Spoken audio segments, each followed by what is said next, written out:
आधी रात बीत चुकी थी। ओबरॉय मैंशन के कमरे में रिया अपने चेहरे को घुटनों के बीच छुपाए सामने की दीवार को देख रही थी। दीवार पर लगा लाल रंग उसे चुभ रहा था, ठीक वैसे ही जैसे अलीशा को थप्पड़ मारने का अपराध बोध उसे चुभ रहा था। रिया को इस बात का बिल्कुल भी एहसास नहीं था कि लाल रंग की भी अपनी अलग ही खूबसूरती थी। उसे बस लाल रंग को अलग नजरिए से देखने की जरूरत थी। तभी रिया के कमरे में आकाश ने दस्तक दी और कड़क लहजे में कहा, रात के 12 बज रहे हैं और तुम सोई नहीं अभी तक। रिया कपूर, जितनी जल्दी तुम खुद को प्रोटेक्ट करना सीखोगी तुम्हारे लिए उतना ही बेहतर होगा। रिया ने आकाश की तरफ गुस्से में देखते हुए कहा, मिस्टर ओबरॉय, आप मुझे डांस के लिए फोर्स करने आए हैं तो मैं आपको बता दूं, मैं डांस नहीं करने वाली हूं। इससे पहले कि आकाश रिया से कुछ कहता, रिया ने गुस्से में आकाश से फिर से कहा, और रही बात खुद को प्रोटेक्ट करने की, तो सबसे ज्यादा खतरा मुझे आपसे है। मुझे समझ नहीं आता कि आप हो कौन। आपकी मर्जी नहीं हुई तो आप शादी के मंडप में नहीं आते, और फिर जब मर्जी हुई तो मुझे घर ले आते हो। कभी गुस्से में कार से बाहर फेंक देते हो और कभी रात में आकर बच्चों की तरह रोते हो और मुझे गले लगा लेते हो। इस बात पर आकाश ने गुस्से में चिल्लाते हुए कहा, रिया कपूर, तुम्हें डांस नहीं करना है तो मत करो, लेकिन याद रहे, गलती से भी किसी को पता नहीं लगना चाहिए कि आकाश ओबरॉय तुम्हारे सामने एक बुज़दिल की तरह रोया था। रिया आकाश को देखकर हैरान थी। रिया ने खिड़की के बाहर अंधेरे को देखते हुए मन ही मन कहा, कल तक मुझे डांस के लिए राजी करने को तो तुम एड़ी चोटी का जोर लगा रहे थे, और अब मैं डांस ना करूं तो तुम्हें कोई फर्क ही नहीं पड़ता। क्यों?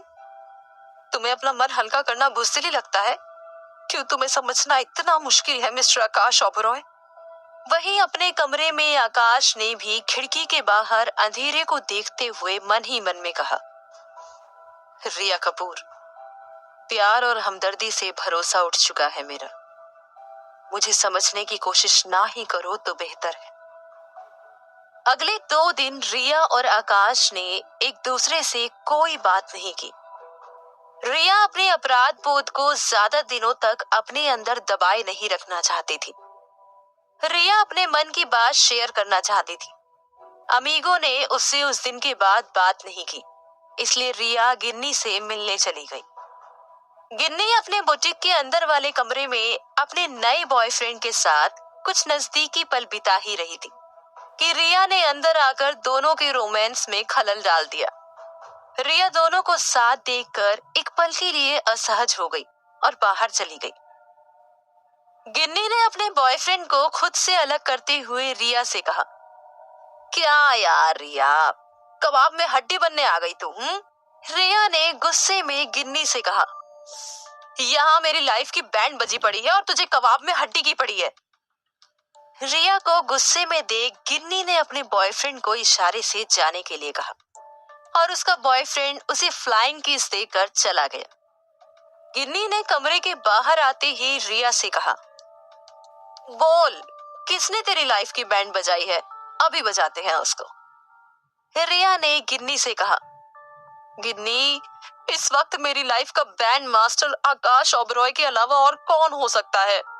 नचा रहा है वो मुझे अपनी धुन पर। गिन्नी ने हताश होकर कहा, अब क्या कर दिया उसने? और फिर रिया ने गिन्नी को बताया कि कैसे उस दिन आकाश ने उसे अलीशा को थप्पड़ मारने के लिए मजबूर किया। रिया की ये बात सुनकर गिन्नी तालियां बजाने लगी और रिया की पीठ थपथपाने लगी। गिन्नी ने रिया से खुशी से कहा, क्या बात कर रही है रिया? मुझे तो यकीन ही नहीं हो रहा कि तूने उस कमीनी अलीशा को थप्पड़ मारा। वाह, लाइफ में पहली बार आकाश ओबरॉय ने कोई सही काम किया। गिन्नी की बात सुनकर रिया ने खींचते हुए कहा, यार, मुझे लगा कि तू मेरा साथ देगी, लेकिन तू उस आकाश को सही ठहरा रही है।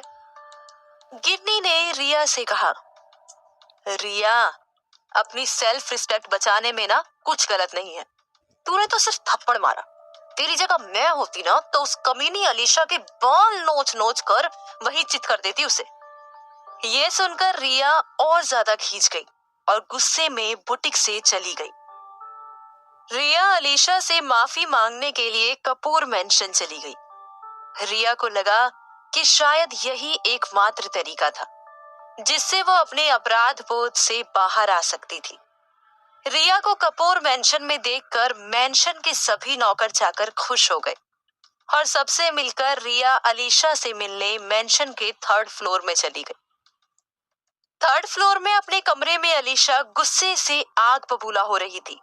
उसने गुस्से में अपनी फैमिली फोटो फ्रेम को जमीन पर पटकते हुए कहा, डैड, उस कमीनी रिया से थप्पड़ खाए मुझे आज पूरे 4 दिन हो गए हैं, लेकिन आप घर पर बैठे रहो, आपसे कुछ नहीं होने वाला।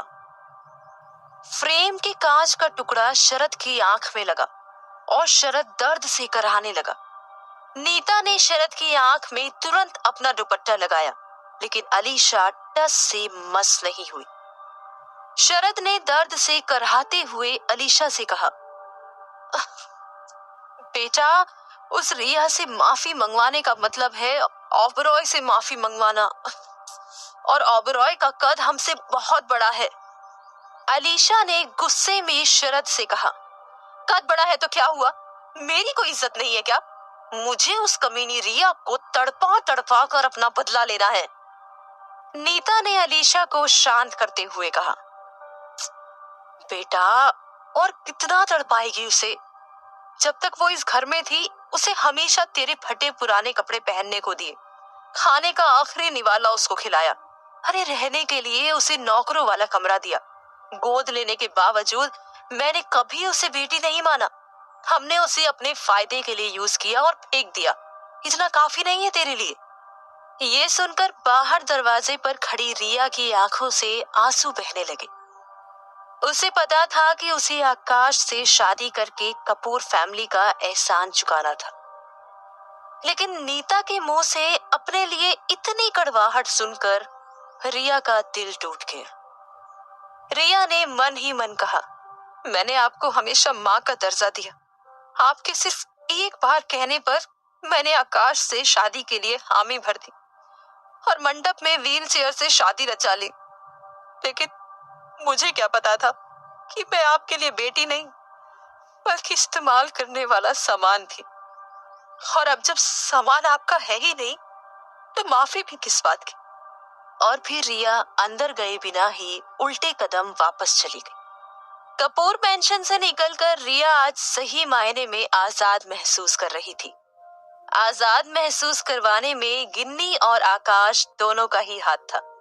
रिया का खुलकर सेलिब्रेट करने का मन कर रहा था और सेलिब्रेट करने के लिए रिया और गिन्नी एक पब में चली गई।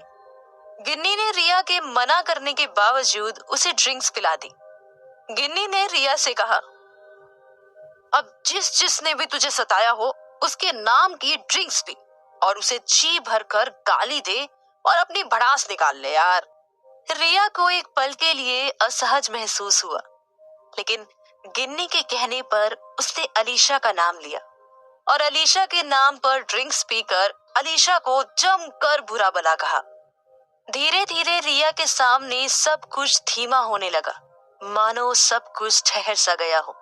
गिन्नी ने रिया के गालों को हाथ से चूमते हुए कहा, तू तो अभी से डाउन हो गई, अभी बहुत लोग हैं डार्लिंग, अब आकाश की बारी है, चल ड्रिंक्स उठा।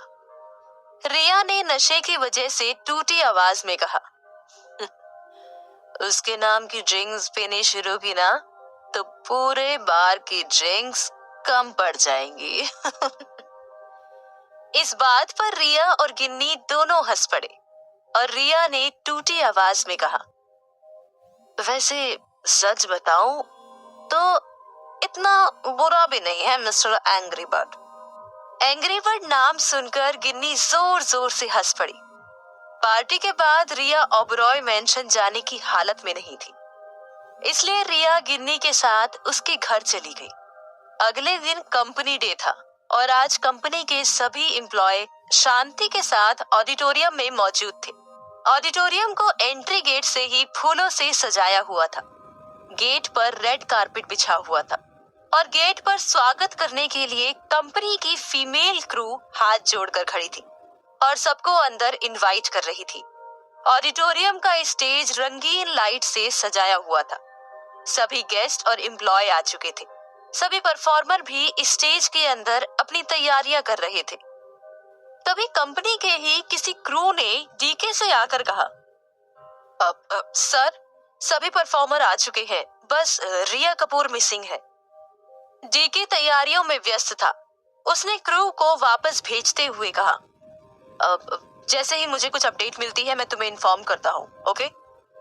और फिर डीके ने गेट की तरफ जाते हुए कहा, आज के दिन भी रिया को सर के साथ ही आना था, तैयार भी तो होना होगा उन्हें।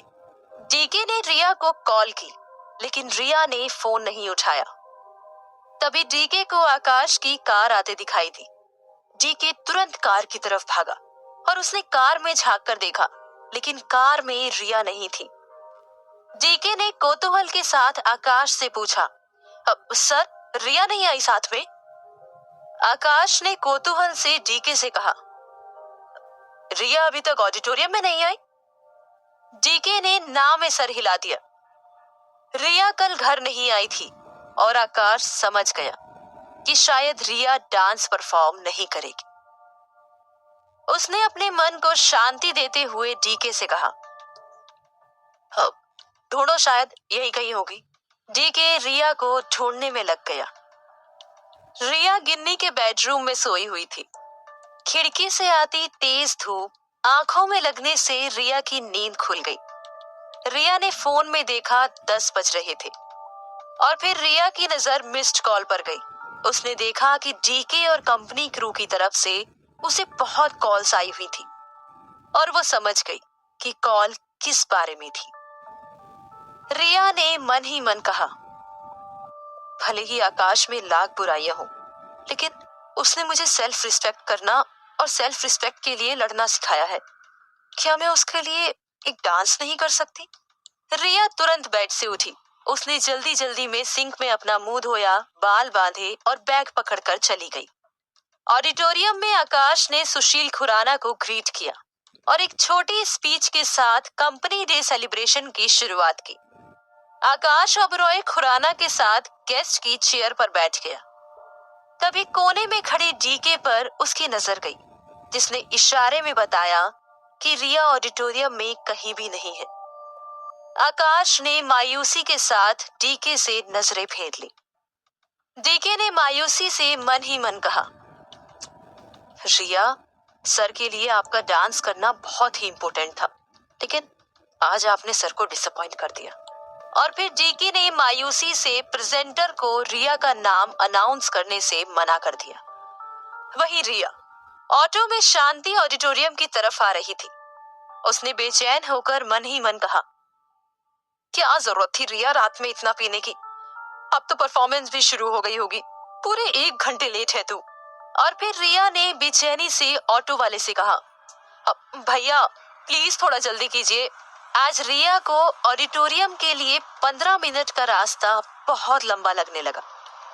सड़क पर आधे मिनट का ट्रैफिक सिग्नल उसे लंबा लगने लगा। सड़क पर भीख मांगते लोगों से उसकी दया भाव खत्म हो गई।